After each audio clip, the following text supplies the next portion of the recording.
कलंक हो तुम निशा भगत, हमारे झारखंड राज्य के लिए।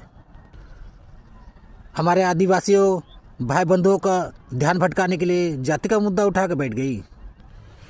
इस टाइम में हम सभी आदिवासी भाई बंधुओं को एकजुट होकर पूंजीपतियों के खिलाफ आवाज़ उठाना चाहिए था। तो ऐसा समय में हम आदिवासियों का ध्यान को भटकाने के लिए जाति का मुद्दा उठा के, डिलिस्टिंग का मुद्दा उठा के, फलना ढिमकाना का मुद्दा उठा के ये बैठ गई निशा भगत और टकली हो गई। ये क्या साबित करना चाहती है कि क्या हो जाएगा इससे?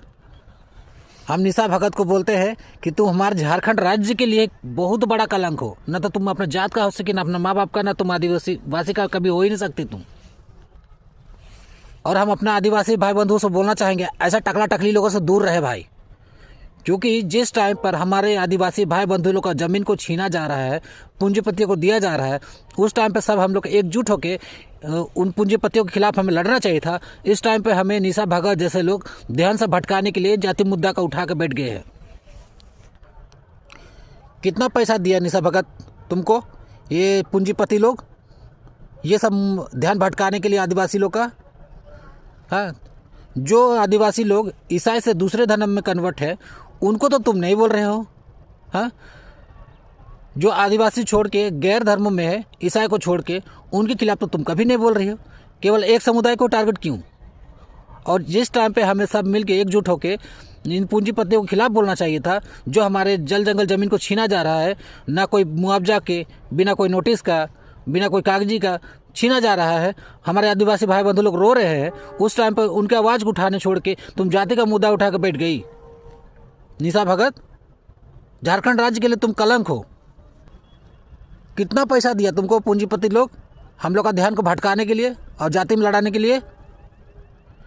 दोस्तों, ऐसा जब भी कभी होता है ना, हम लोगों का जल जंगल ज़मीन को छीनना होता है ना, तो ये लोग जाति में हम लोग को लड़ा देते हैं। और ऐसे कलंकित लोग जैसे निशा भगत जैसे कलंकित लोग हम लोगों को जाति में लड़वा के हम लोगों का जल जंगल ज़मीन को छीनते हैं।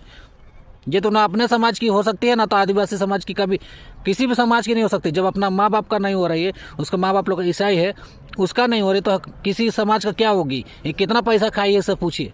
जरूर इसको पूंजीपति लोग पैसा खिलाया है हम लोग का जल जंगल हथियाने के लिए। और ये टकली होकर क्या साबित करना चाह रही है? कभी दूसरे कम्युनिटी के लिए तो नहीं बोलती, केवल एक ही समुदाय को टारगेट क्यों? पता है उनको दूसरे कम्युनिटी के लिए बोलेगी तो उनको चप्पल जूता मिलेगा, चप्पल जूता। और इसका ये सब रोटी सेकने के लिए किसी भी हद तक गिर सकते हैं, अपने भाई भाई को लड़वा सकते हैं। ये लोग ऐसा खतरनाक लोग, जहर लोग हैं ये लोग को तो धक्के मार कर निकालना चाहिए। किसी समाज में एक्सेप्ट नहीं करना चाहिए निशा भगत जैसे लोगों को।